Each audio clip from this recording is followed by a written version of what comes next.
Hey seafood lovers! I know I'm always hyped about the ocean's bounty, but today, let's bust some myths and get real about 5 types of seafood that could elevate your cholesterol levels.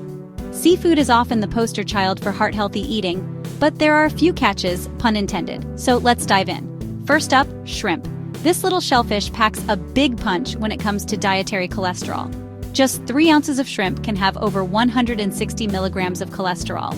Now here's the twist. For most people, eating shrimp doesn't skyrocket blood cholesterol as much as you'd think. But if you're sensitive or already managing cholesterol, it can make a difference. Number 2, squid and octopus. Calamari lovers, I see you. Squid and octopus are loaded with flavor. And yes, with cholesterol too. A serving of squid sits at around 200 milligrams. But the real danger, how it's cooked. Deep frying turns it into a double whammy of unhealthy fats and cholesterol. Our third contender, lobster. On its own, lobster isn't reckless. It's got moderate cholesterol. But let's be honest, who actually eats lobster plain? Dunk it in butter or creamy sauces, and you're adding tons of saturated fat, which really can raise your cholesterol. Fourth on the list is crab. Crab has a bit less cholesterol per serving than shrimp or squid, but the same rule applies. It's often paired with rich sauces or melted butter. Eating it that way can transform a low-calorie treat into a cholesterol bomb.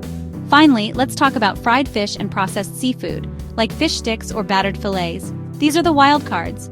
It's not the fish itself, but all the added oils, breading, and preservatives that turn them into something your arteries won't thank you for. Let's get something straight. Not all seafood is bad for cholesterol. Fatty fish like salmon, sardines, and mackerel are actually heart heroes. They help lower bad cholesterol and boost the good kind. So what's the takeaway? Seafood can absolutely be part of a heart-healthy diet, but the key is moderation, especially with shrimp, squid, lobster, crab, and anything fried or processed. Pair your meal with fiber-rich sides like veggies or whole grains to help balance things out. Would I still eat these? Absolutely, just not every day. What about you? Are you team moderation or do you avoid these high-cholesterol seafoods altogether? Tell me in the comments. And if you learned something new, hit that like button and subscribe for more expert food myths busted, straight from the sea to your screen.